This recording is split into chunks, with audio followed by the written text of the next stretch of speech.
বাগেরহাট জেলা বিএনপির আহ্বায়ক কমিটির সদস্য ও বিশিষ্ট সমাজসেবক মোহাম্মদ মুনিরুল হক ফরাজি বলেছেন, দেশে এক শ্রেণীর ধর্ম ব্যবসায়ীরা পিআর পদ্ধতি চালুর নামে আগামী নির্বাচনকে প্রশ্নবিদ্ধ করার জন্য চক্রান্ত শুরু করেছে।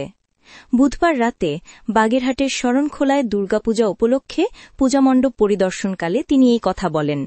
তিনি বলেন, আপনারা সনাতন ধর্মাবলম্বীরা অনেক সচেতন, আপনারা এই ধর্মযাজকদের কথায় কান দিবেন না। পূজামণ্ডপ পরিদর্শনকালে স্থানীয় বিএনপি ও অঙ্গ সংগঠনের নেতাকর্মীরা তার সঙ্গে ছিলেন।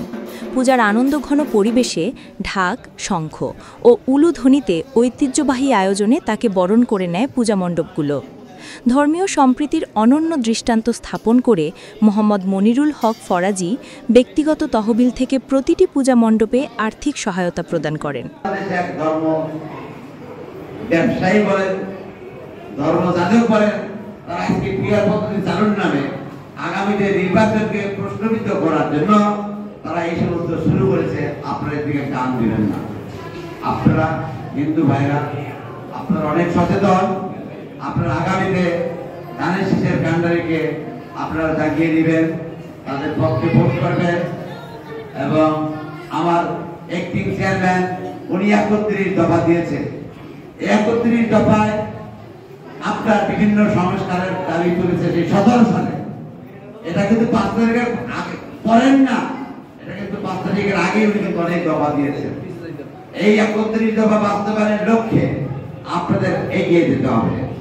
31 দফা বাস্তবায়নের লক্ষ্যে আপনাদের এই ধর্ম সংস্কার আছে, 31 দফার ভিতরে কৃষি সংস্কার আছে, 31 দফার সাথে শিক্ষা সংস্কার আছে, 31 দফার সাথে বহুত কিছু জড়িত।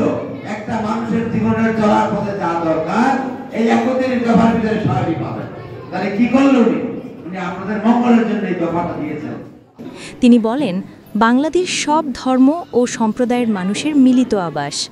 ধর্মীয় উৎসবকে ঘিরে আমাদের পারস্পরিক ভালোবাসা ও সহনশীলতার বন্ধন আরও দৃঢ় হোক, এটাই আমাদের প্রত্যাশা।